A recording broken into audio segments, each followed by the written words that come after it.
হরে কৃষ্ণ। নমস্কার বন্ধুরা, রাধারানীর রান্নাঘরে আপনাদের সবাইকে স্বাগত। আমি আবারও চলে আসলাম একটি রেসিপি নিয়ে। আমি আজকে আপনাদেরকে পেঁপে আলু আর এখানে আমি মটর ডাল নিয়েছি, একটা রেসিপি করে আপনাদেরকে দেখাবো। আমি 1 ঘন্টা আগে ডালটাকে ভিজিয়ে রেখেছিলাম, দেখুন নরম হয়ে গেছে।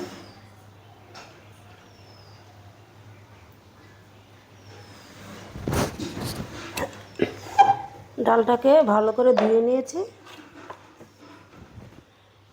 একটা মিক্সিং জারে নিয়ে এখন পেস্ট বানিয়ে নেব। মিহি একটা পেস্ট বানিয়ে নিয়েছি। এখন এর মধ্যে দিয়ে দেব লবণ, আন্দাজ মতন দিয়ে দেবেন, আর একটু দিয়ে দেব হলুদ।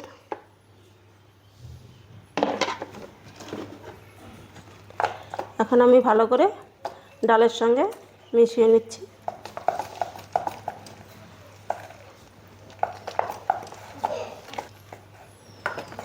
ভালো করে মিশিয়ে নিলাম।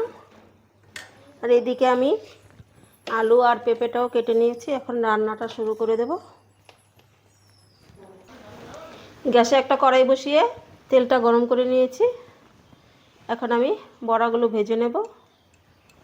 আমি হাতেই দিচ্ছি।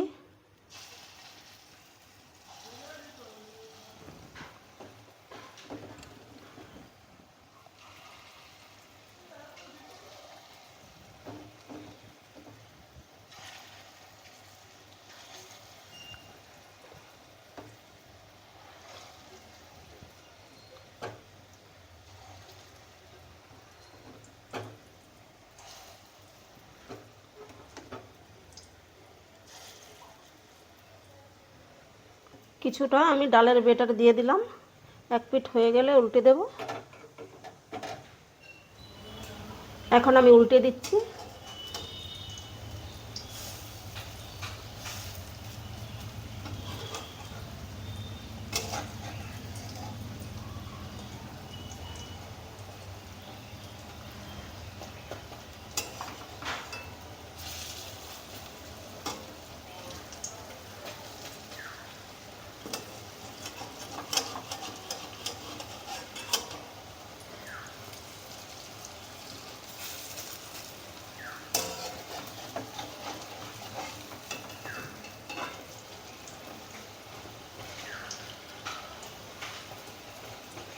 উল্টানো হয়ে গেছে। এখন আমি এইটাকে একটু উল্টে পাল্টে ভালো করে ভেজে নিচ্ছি।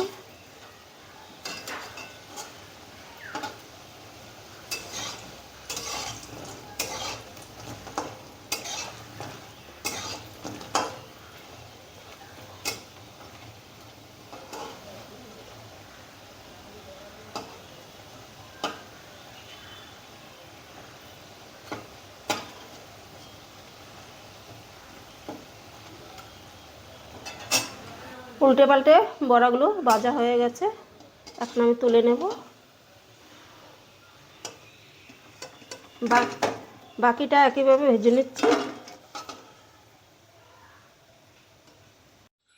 বড়াগুলো ভাজা হয়ে গেছে।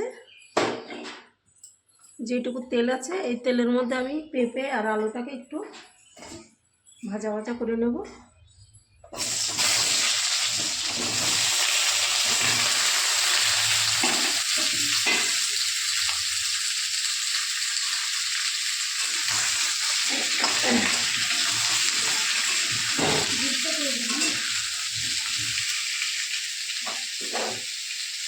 আলু আর পেঁপেটাকে ঢাকা দিয়ে দিয়ে আমি একটু ভেজে নিচ্ছি। ঢাকা দিয়ে পেঁপে আলুটাকে ভাজা ভাজা করে নিলাম। এখন আমি তুলে নেব।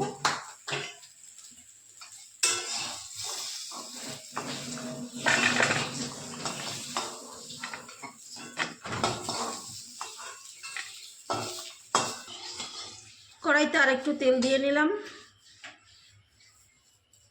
একটা তেজপাতা ছিঁড়ে দিয়ে দিয়েছে।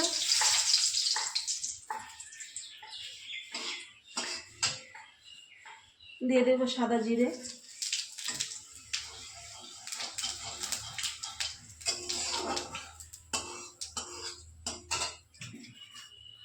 এইখানে আমি আদা আর জিরে আর কাঁচা লঙ্কা, এটা কাঁচা পাকা লঙ্কা তাই একটু লাল হয়েছে। এখন আমি মশলাটাকে দিয়ে দেব।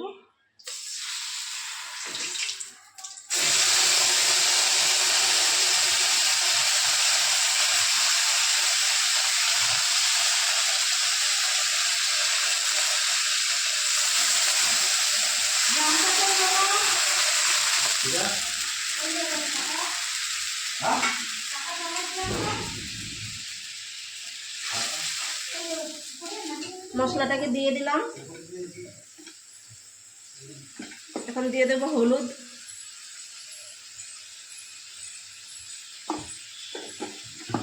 আর দিয়ে দিচ্ছি লবণ।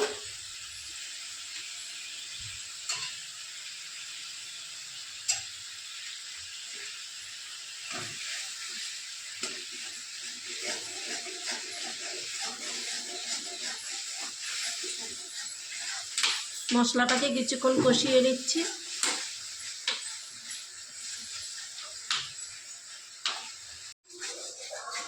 মশলা কষানো হয়ে গেছে। এখন আমি পেঁপে আলু ভেজে রেখেছিলাম সেটা দিয়ে দেব।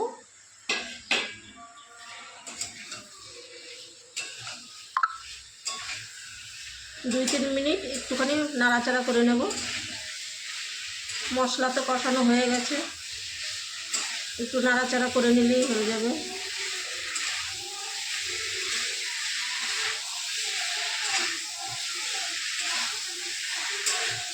দুই তিন মিনিট নাড়াচাড়া করে নিলাম। এখন আমি দিয়ে দেব গরম জল। গরম জলটা দিলেই ভালো হয়, তাহলে পেঁপেতে নইলে সিদ্ধ হতে চাইবে না ঠান্ডা জলটা দিলে।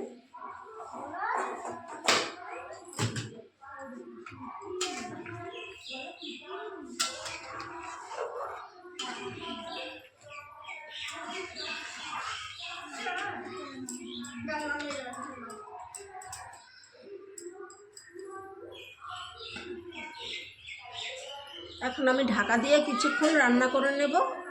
যতক্ষণ আলু আর পেঁপেটা সেদ্ধ না হচ্ছে ততক্ষণ। ঢাকা দিয়ে কিছুক্ষণ রান্না করে নিয়েছি।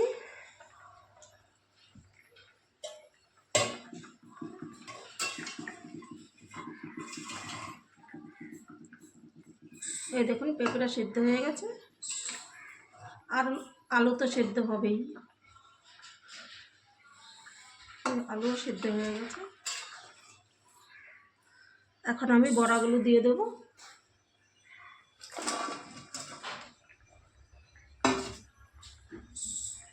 বড়াগুলো দিয়ে আবারও 3 থেকে 4 মিনিট রান্না করে নিতে হবে, তাহলে বড়ার ভিতরে ঝোলটা ঢুকবে।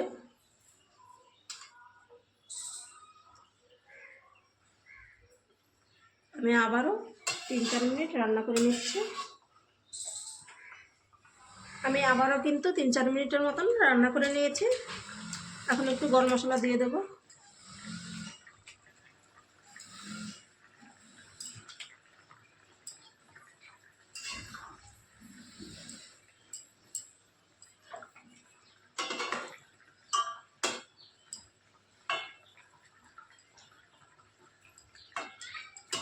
এখন নামিয়ে ফেলবো।